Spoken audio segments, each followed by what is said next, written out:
जीवन में तुम्हारी योग्यता तुम्हारी सबसे बड़ी दुश्मन होगी, उसको छिपाना है। 98% लाना योग्यता नहीं है। मैच्योर जो लोग हैं ना, मैच्योर, वो दो फ्रंट पर कभी नहीं लड़ते। इसलिए जितने हमारे युवा भाई हैं, जब भी आप बाहर निकले, तैयारी करने के लिए निकले, पढ़ने के लिए निकले, बाकी सारे दरवाजे बंद कर दें, सन्यासी हो जाए। कोई आपसे कह रहा कि दिमाग खराब है तुम्हारा, आईएएस कभी नहीं बनेगा तू। जी भैया, हम तो भैया ऐसे ही चले आए भैया, हम तो एनसीईआरटी पढ़ने चले आए भैया, हम थोड़ी आईएएस बनेंगे भैया। और जिस दिन आईएएस बन जाओ उसी आदमी को पहले बुलाओ, क्या हाल है तुम्हारा, क्या कह रहे थे तुम? अरे भैया हम तो ऐसे ही कह रहे थे भैया, हमारी तो अम्मा कहती है हमारी शक्ल कुत्ते जैसी। बिल्कुल नहीं कहती तुम्हारी अम्मा। जय हिंद फ्रेंड्स, जय हिंद।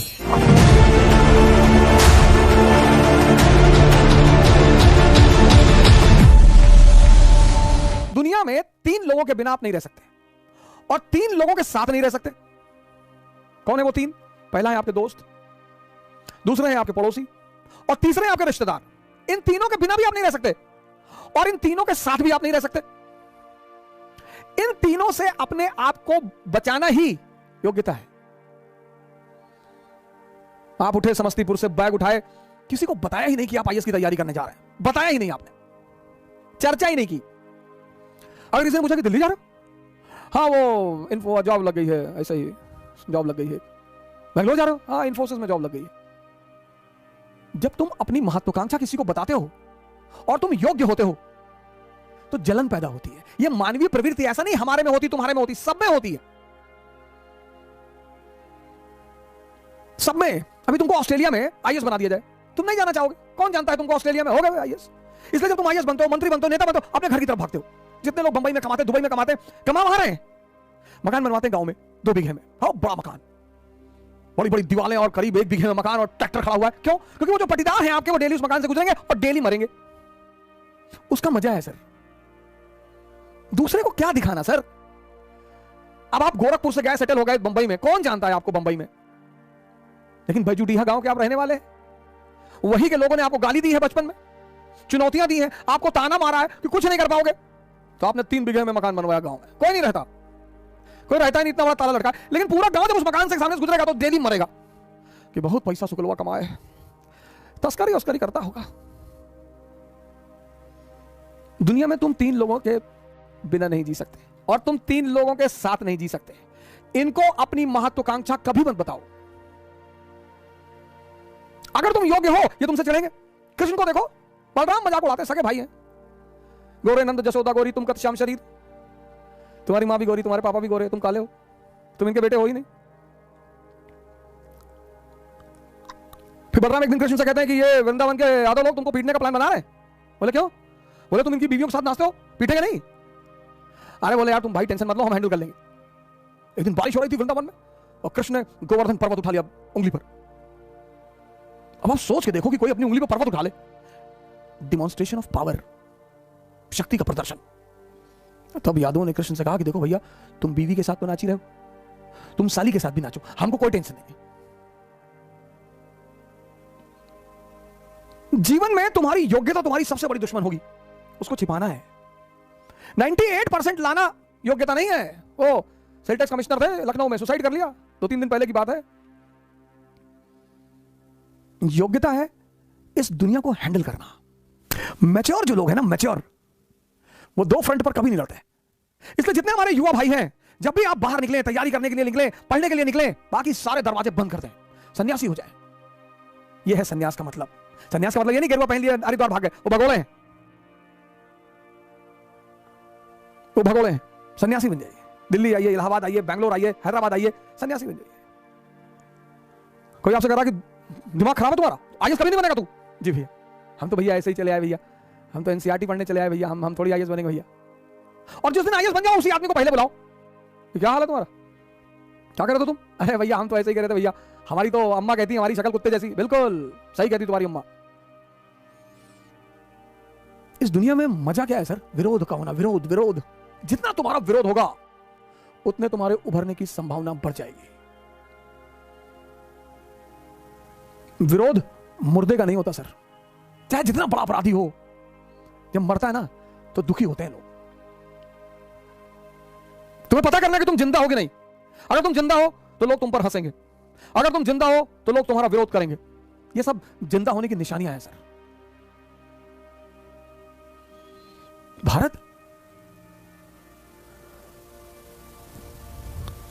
तो जार निकोलस को पता था कि ब्रिटेन परेशानी में है, इसके दोनों पावर हाउस संकट में है, अमेरिका भी संकट में, भारत भी संकट में। तो जार निकोलस फर्स्ट ने ब्रिटेन को पैगाम भेजा कि भाई हम भी ईसाई तुम भी ईसाई, आओ मिलकर बांट लें ऑटोमन एम्पायर, ये मुसलमानों को मारे।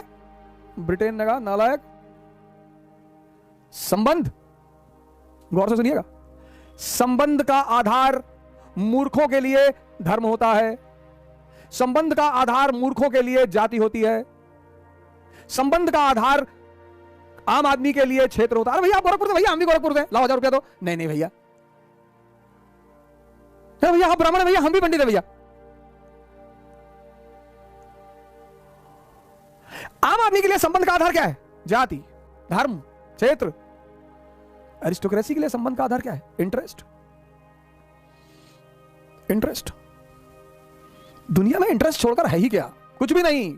और दुनिया में दो जीवन है। एक बात याद रखिएगा, ये जो सिद्धांतों की बात मैं करता हूं ये दुनिया के लिए करता हूं, वर्ल्ड, इस वर्ल्ड के लिए। एक आध्यात्मिक जीवन है, वो दूसरी दुनिया है सर, वहां के नियम अलग है, वहां के कानून अलग है।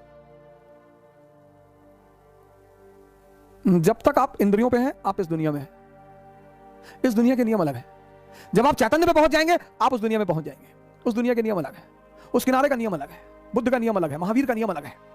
लोग हमसे कहते हैं कि अरे आप कृष्ण को कैसे डिफेंड करेंगे? मैंने कृष्ण बहुत बड़े खिलाड़ी हैं, इस दुनिया में भी खेलना जानते हैं, उस दुनिया में भी खेलना जानते हैं, दोनों किनारों पे हैं। आमतौर पर आप एक ने किनारा छोड़ दिया तो आप एक ही किनारे पे बैठेंगे, इसलिए हमने उनको परम योगी कहा। वो जानते हैं इंद्रियों की दुनिया बेईमानों की दुनिया है, तो जिसकी जो दुनिया है उससे उसी भाषा में बात करनी पड़ेगी। इसने कहा निकोलस ने, हम भी ईसाई तुम भी ईसाई। अरे ब्रिटेन ने कहा बदतमीजी वाली बातें मत कर, हम भी ईसाई तुम भी ईसाई। तो जार को लगा कि अच्छा बेटा हमारी बात नहीं सुनोगे, हम तो कब्जा करेंगे। तो जार ने क्या किया? टेरिटोरियल एक्सपेंशन शुरू किया। कहां? ईस्टर्न यूरोप में।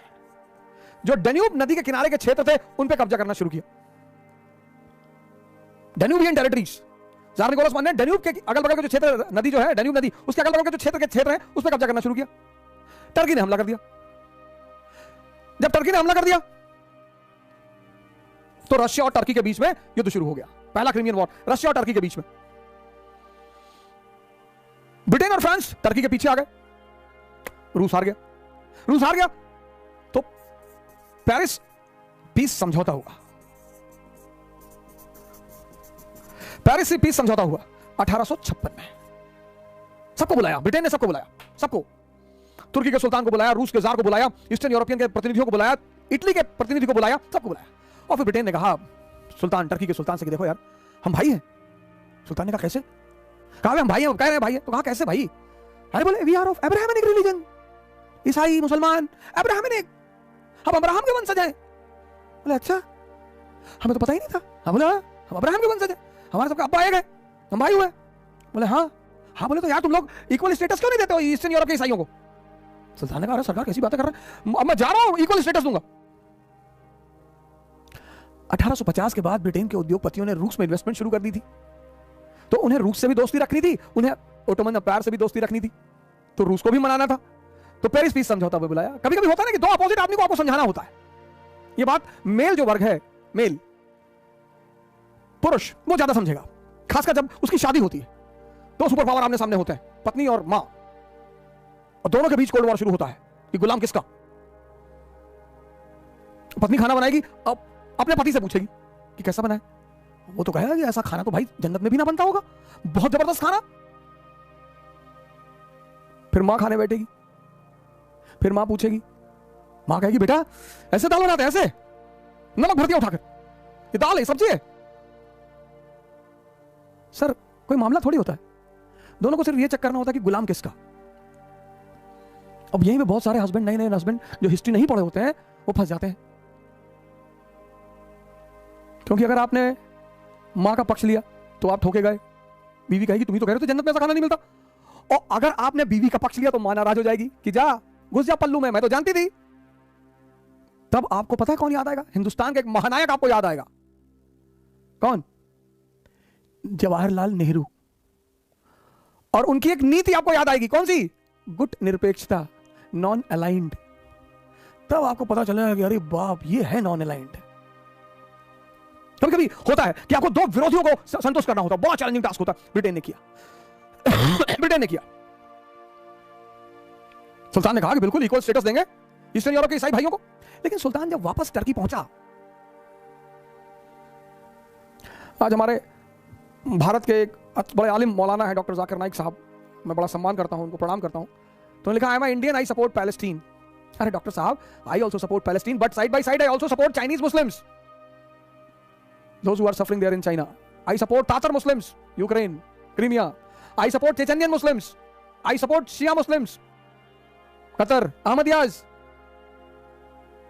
तब हर सप्रेस्ड आदमी को सपोर्ट करो ना चाचा। सिर्फ पैलेस्टीन से ऐसा क्या खास मामला है? लेकिन बड़े विद्वान हैं, बड़े आलिम हैं, मैं उनकी बड़ी इज्जत करता हूं। तहे दिल से कुछ सोचा होगा उन्होंने, इसलिए ऐसा कहा होगा। जब आप सपोर्ट करें, जैसे ज्योतिबा फूले हैं, तो उन्होंने सिर्फ दलितों के लिए स्कूल नहीं खोला, भारत के उच्च वर्ण की जो महिलाएं थी उनके लिए भी स्कूल खोला। हमसे लोग कहते हैं दलित ज्योतिबा फूले को तुम बड़ा सम्मान, बिल्कुल, वो हर उस व्यक्ति के विषय में सोच रहे हैं जो दबाया गया है, जो शोषित है। और यह होती है महानता। किसी वर्ग विशेष की जब आप बात करते हैं तो उसका इंटरेस्ट आपसे जुड़ा होता है। खैर, सुल्तान जब टर्की वापस गया, वो आ गया मौलानाओं के प्रभाव में, कोई स्टेटस नहीं। तो एक तरफ तो सुल्तान ने अपना वादा पूरा करने से मना कर दिया, और दूसरी तरफ ईस्टर्न यूरोप में अकाल पड़ गया।